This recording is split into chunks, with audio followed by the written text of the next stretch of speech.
Revit MEPയുടെ 37ാമത്തെ വീഡിയോയിലേക്ക് ഏവർക്കും സ്വാഗതം. ഈ ഒരു വീഡിയോയിലൂടെ നമ്മൾ നോക്കാൻ പോണ നമ്മൾ മുന്നേ മോഡൽ ലൈൻ ഉപയോഗിച്ചുകൊണ്ടൊരു വീടിൻ്റെ ഡ്രോയിങ് ഇവിടെ റഫായിട്ട് ചെയ്തിട്ടുണ്ട്. ഈ ഒരു റഫ് ഡ്രോയിങ്ങിൽ നമുക്ക് എങ്ങനെ കൃത്യമായിട്ട് തന്നെ വോൾ എങ്ങനെ അസൈൻ ചെയ്യാം, അല്ലെങ്കിൽ എങ്ങനെ സെപ്പറേറ്റ് ഓരോ വോളും നമുക്ക് സെപ്പറേറ്റ് ചെയ്ത് എങ്ങനെ വരയ്ക്കാം എന്നാണ് ഈ ഒരു വീഡിയോയിലൂടെ നോക്കാൻ പോണത്. അതിന് വേണ്ടിയിട്ട് ആദ്യം തന്നെ നമുക്ക് ഈ ഒരു ഡ്രോയിങ് മൊത്തത്തിൽ നമുക്ക് ഡിലീറ്റ് ചെയ്ത് കളയാം. ഓക്കെ ഇവിടുത്തെ ഈ വോളെല്ലാം ഡിലീറ്റ് ആയിപ്പോയി, പക്ഷേ ഈ മോഡൽ ലൈൻ ഡിലീറ്റ് ആയിട്ടില്ല. അതിനുള്ള കാരണം എന്താണ്? നമ്മൾ ഈ മോഡൽ ലൈൻ വരച്ചിരിക്കുന്ന ലെവൽ 1 എന്നാണ്, അതുകൊണ്ടാണ് അത് ഡിലീറ്റ് ആവാത്തത്. നമുക്ക് ഇവിടെ നിന്ന് സെലക്ട് ചെയ്ത് ഡിലീറ്റ് ചെയ്ത് കഴിഞ്ഞാൽ മോഡൽ ലൈൻ ഉൾപ്പെടെ പോകും. ഓക്കെ, അത് കഴിഞ്ഞ് നമുക്ക് ഇതിനെ അല്പം ഒന്ന് മൂവ് ചെയ്ത് ഇങ്ങോട്ട് മാറ്റി വയ്ക്കാം. അതിന് വേണ്ടിയിട്ട് ഇത് മൊത്തത്തിൽ സെലക്ട് ചെയ്തതിന് ശേഷം ഇവിടെ മൂവ് കൊടുക്കാം.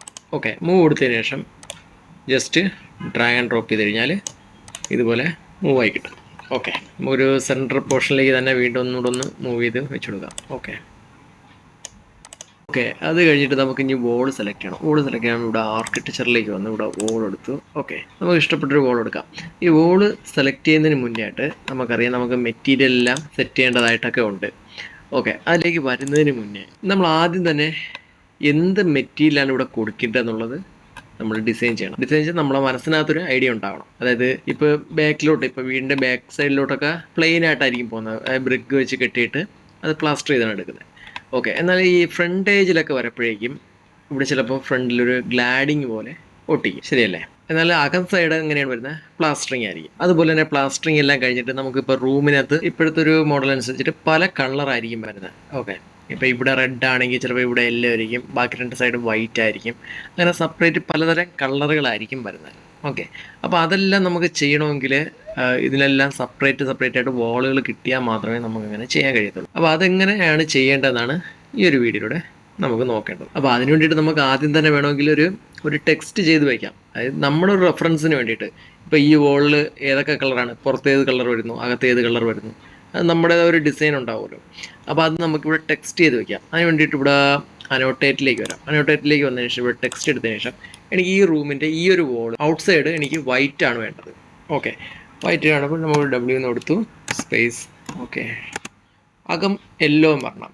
ഓക്കെ, അങ്ങനെ എനിക്ക് യെല്ലോ എന്ന് കൊടുത്തു. അതുപോലെ നമുക്ക് എല്ലാ വോൾഡും ഇതുപോലെ റെഫറൻസിന് വേണ്ടി ചെയ്ത് വയ്ക്കാം. ഓക്കെ, ഞാനിവിടെ റെഫറൻസിന് വേണ്ടിയിട്ട് കളറെല്ലാം മെൻഷൻ ചെയ്തിട്ടുണ്ട്. അതായത് ഇപ്പോൾ യെല്ലോ, ഈ ഒരു കോർണറിൽ യെല്ലോയാണ് എടുത്തത്. അതായത് 2 വോള് യെല്ലോ പെയിൻറ്റ് വരും. അതുപോലെ തന്നെ ഈ ഒരു 2 വോള് വൈറ്റ് വരും. അങ്ങനെ എല്ലായിടവും നമ്മളൊരു റെഫറൻസ് ഇവിടെ കൊടുത്തിട്ടുണ്ട്. ഓക്കെ, ഔട്ട് സൈഡ് മൊത്തത്തിൽ 3 സൈഡും വൈറ്റ് കളർ വരും. വെളിയിൽ 2 വോളിലായിട്ട് ഗ്ലാഡിങ് വരും. 3 വോളിലായിട്ട് ഗ്ലാഡിങ് വരും. ഓക്കെ, അങ്ങനെ നമ്മൾ റെഫറൻസിന് വേണ്ടിയിട്ടുള്ള എല്ലാ കാര്യങ്ങളും ചെയ്തിട്ടുണ്ട്.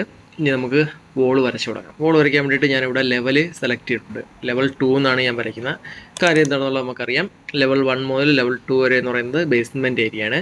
അപ്പം വോൾ സ്റ്റാർട്ട് ചെയ്യേണ്ടത് ലെവൽ 2 എന്നാണ്. ലെവൽ 2 നിന്ന് ലെവൽ 4 വരെയാണ് വരേണ്ടത്. ഇതെല്ലാം നമ്മൾ നോക്കിയിട്ടുള്ള കാര്യമാണ്. എന്നാലും റിപ്പീറ്റ് ചെയ്യുന്ന നമുക്ക് കൂടുതൽ എപ്പോഴും ഇങ്ങനെ പറയപ്പോൾ മനസ്സിലിരിക്കും. ഓക്കെ, അങ്ങനെയാണെങ്കിൽ നമുക്ക് ഇനിയിപ്പോൾ വോളിൻ്റെ സെക്ഷനിലേക്ക് പോവാം. ഞാനിപ്പോൾ വരയ്ക്കാൻ പോണ ഈ സൈഡിൽ നിന്നുള്ള വോളാണ്. അപ്പോൾ ഇവിടെ 200 mm ഒരു വോൾ വേണം. വോൾ എടുക്കാൻ നേരത്ത് ഇവിടെ വോൾ സെലക്ട് ചെയ്തു. ഓക്കെ, വോൾ സെലക്ട് ചെയ്തപ്പോൾ ഇവിടെ 2 മെറ്റീരിയൽ ആഡ് ചെയ്തിട്ടുള്ള വോളാണ്. അപ്പോൾ ഇത് എനിക്ക് ആവശ്യമില്ല. വേറൊരു വോൾ സെലക്ട് ചെയ്യാൻ പോകണം. ഓക്കെ, ഞാൻ ഈ ഒരു വോൾ സെലക്ട് ചെയ്യാൻ പോകണം. ഇതിൻ്റെ ഡ്യൂപ്ലിക്കേറ്റ് നമുക്ക് എടുക്കാം. ഓക്കെ, 200 mm ഇതിൻ്റെ ഒരു ഡ്യൂപ്ലിക്കേറ്റ് എടുത്തിട്ട് വരയ്ക്കാം. ഓക്കെ, ഞാൻ ഈ ഒരു വോൾ സെലക്ട് ചെയ്തു. ഓക്കെ, ഇതിൻ്റെ എഡിറ്റ് ടൈപ്പിലേക്ക് പോയതിന് ശേഷം ഞാനിവിടെ മെറ്റീരിയൽ എന്തെങ്കിലും ഉണ്ടോ നോക്കാം. ഓക്കെ, പ്രത്യേകിച്ച് മെറ്റീരിയലൊന്നും ആഡ് ചെയ്തിട്ടില്ല. ഓക്കെ, ഞാനിവിടെ ഓക്കെ എടുത്തു. ഞാൻ ഇതിൻ്റെ ഡ്യൂപ്ലിക്കേറ്റ് എടുക്കുകയാണ്. 200 mm. അതിന് ഞാൻ വോളിൻ്റെ ഇവിടെ ഒരു പേരും കൊടുത്തു, 200 mm. ഓക്കെ, ഇനി നമുക്ക് വരയ്ക്കാം. അതിന് വേണ്ടിയിട്ട് ഈ ഒരു വോൾ സെലക്ട് ചെയ്യും. വോൾ സെലക്ട് ചെയ്തതിന് ശേഷം നമ്മൾ ഓപ്ഷൻസ് എല്ലാം സെറ്റ് ചെയ്യേണ്ടതായിട്ടുണ്ട്. ഇവിടെ നമ്മൾ ഫിനിഷ് ഫേസ് ഇൻറ്റീരിയറാണ് കൊടുത്തേക്കുന്നത്. ഓക്കെ, ഞാനിപ്പോൾ ഇവിടെ നിന്ന് വരയ്ക്കുകയാണ്. ഓക്കെ, ഇവിടെ നിന്ന് വരയ്ക്കപ്പം ഉള്ളൊരു കാര്യം വെച്ച് കഴിഞ്ഞാൽ ഇവിടെ ഒരു കോളം ഉണ്ട്. ഈ കോളം വരെ ഉള്ളത് കൊണ്ട് നമുക്കിതിനെ ഇവിടെ വെച്ച് കട്ട് ചെയ്യാം. ഇല്ലെങ്കിൽ എന്താണ് സംഭവിക്കുന്നത്? നമുക്ക് നേർരേഖയായിട്ട് അല്ലെങ്കിൽ ഒരു ഒറ്റ വോളായിട്ട് തന്നെ വരയ്ക്കേണ്ടി വരും. ക്ലിയർ അല്ലേ?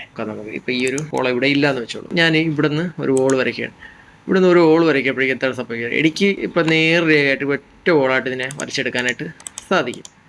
പക്ഷേ ഇവിടെ സംഭവിക്കുന്നത് എന്താണ്? എനിക്ക് ഇവിടെ വരേണ്ട കളർ എന്താണ്? ഈ ഒരു റൂമിൻ്റെ ഈ ഒരു വാളിൽ വരേണ്ട കളർ എന്താണ്? യെല്ലോ. അതുപോലെ തന്നെ ഈ ഹോളിൻ്റെ ഈ ഒരു വോളിൽ വരുന്ന കളർ എത്രയാണ്? ബ്ലൂ. അപ്പം ഈ ഒരു സിംഗിൾ വോളിനകത്ത് 2 കളർ ആഡ് ചെയ്യാനായിട്ട് പറ്റത്തില്ല. അപ്പോൾ ഇങ്ങനെ വരുന്ന സാഹചര്യത്തിൽ നമുക്ക് ചെയ്യാൻ പറ്റുന്നത് നമ്മൾ കൃത്യമായിട്ട് തന്നെ വോളെല്ലാം വരച്ച് പോകണം. ഓക്കെ, വോള് നമ്മൾ വരയ്ക്കപ്പം ഇപ്പം നോക്കിക്കോണേ, ഞാൻ ഈ ഒരു പോയിന്റ് വെച്ചിട്ടാണ് വോൾ വരയ്ക്കുന്നത്. വോൾ വരയ്ക്കുമ്പോൾ വെളി സൈഡിലേക്ക് വരുന്നുണ്ട്. സ്പേസ് ബാർ കൊടുത്തു കഴിഞ്ഞാൽ അകത്തേക്ക് വരും. ഓക്കെ, ഞാൻ ഏത് പോയിന്റിലാണോ വെക്കുന്നത് ആ പോയിന്റ് ആയിരിക്കും ഇൻറ്റീരിയലായിട്ട് വരുന്നത്. ആ ഇൻറ്റീരിയൽ നമ്മൾ മെറ്റീരിയലിലും ആഡ് ചെയ്തിട്ടുണ്ടെങ്കിൽ ആ മെറ്റീരിയൽ വരുന്നത് ഏത് പോയിന്റിൽ വെച്ചുകൊണ്ടാണോ വരയ്ക്കുന്നത് ആ പോയിന്റിൽ വരുന്ന വോളിലായിരിക്കും. ഓക്കെ ഓക്കെ നമുക്ക് തിരിച്ചതിലേക്ക് വന്നു കഴിഞ്ഞാൽ ഞാനിപ്പോൾ ഇവിടെ കൃത്യമായിട്ട് ഒരു വോളങ്ങ് വരച്ചു. ഓക്കെ, വോൾ വരച്ചതിന് ശേഷം അപ്പം ഇതൊരു സിംഗിൾ വോളായിട്ട് കിടക്കുകയാണ്. ഞാനിപ്പോൾ ഇത് സെലക്ട് ചെയ്ത് കഴിഞ്ഞാൽ സിംഗിൾ വോളാണ്, ഇത് സെപ്പറേറ്റ് വേറൊരു വോളാണ്. അപ്പോൾ നമുക്കിതിനെ 2 വോളാക്കി മാറ്റേണ്ടതായിട്ടുണ്ട്. ഓക്കെ, അപ്പോൾ അങ്ങനെ മാറ്റണമെങ്കിൽ നമുക്ക് ചെയ്യാൻ പറ്റുന്നത് ഇവിടെ സ്പ്ലിറ്റ് എലമെൻ്റ് എന്ന് പറയുന്നൊരു ഓപ്ഷൻ ഉണ്ട്. അത് സെലക്ട് ചെയ്തതിന് ശേഷം ഞാൻ ഇതിനെ കട്ട് ചെയ്യാണ്. കട്ട് ചെയ്യപ്പോൾ ഇവിടെ 2 എലമെൻ്റ് ആയിട്ടുണ്ടാവും. ഓക്കെ, ഇതൊരു വോളായി, ഇത് വേറൊരു വോളായി. ഓക്കെ, ഇതിനെ സെലക്ട് ചെയ്തതിന് ശേഷം ഞാൻ വീണ്ടും എഡിറ്റ് ടൈപ്പിലേക്ക് പോവുകയാണ്. എഡിറ്റ് ടൈപ്പിലേക്ക് പോയിട്ട് ഇതിനെ ഡ്യൂപ്ലിക്കേറ്റ് ചെയ്യുന്നു. ഓക്കെ, ഡ്യൂപ്ലിക്കേറ്റ് ചെയ്തതിന് ശേഷം ഇവിടെ 200mm2 എന്നുള്ളൊരു പേരായി. ഓക്കെ എടുത്തു. അപ്പോൾ ഇത് രണ്ടും 2 ടൈപ്പ് ഓഫ് മെറ്റീരിയലായി കഴിഞ്ഞു. ഇനി ഇതിൽ വരുത്തുന്ന ചേഞ്ചസ് ഒരിക്കലും ഇതിലേക്ക് വരില്ല. നമുക്ക് നോക്കാം. ഇവിടെ 3D എടുത്തു. 3D എടുത്ത് ഇവിടെ നോക്കുമ്പോൾ ഇപ്പോൾ അറിയാം, ഇപ്പോൾ ഇവിടെ റിയലിസ്റ്റിക്കലി കിടക്കുകയാണ്. ഓക്കെ, ഈ വോളും എല്ലാം ഒരേ കളറാണ്. ഈ കോളം നോക്കണ്ട, കോളം നമ്മൾ നേരത്തെ ഒരു കളർ ചേഞ്ച് ചെയ്തതാണ്. ഓക്കെ, ഇത് സെപ്പറേറ്റ് ഒരു വോളായി കഴിഞ്ഞു, അല്ലെങ്കിൽ സെപ്പറേറ്റ് ഒരു ഫാമിലി ആയി കഴിഞ്ഞു. പക്ഷേ ഈ വോളും ഒരേ ഫാമിലിയാണ്, അതുകൊണ്ടാണ് ഇവിടെ കളർ ചേഞ്ച് ആയത്. ക്ലിയർ അല്ലേ? അതായത് ഞാൻ ഈ ഒരു വോളെന്ന് പറയാൻ സിംഗിളായിട്ടാണ് വരച്ചത്. ഇതിനെ സ്പ്ലിറ്റ് എലമെൻറ്റ് ചെയ്തതിന് ശേഷം ഇതിനെ ഡ്യൂപ്ലിക്കേറ്റ് ചെയ്തപ്പോൾ ഇതൊരു സെപ്പറേറ്റ് ഫാമിലി അല്ലെങ്കിൽ ഒരു എലമെൻ്റ് ആയിട്ട് മാറി.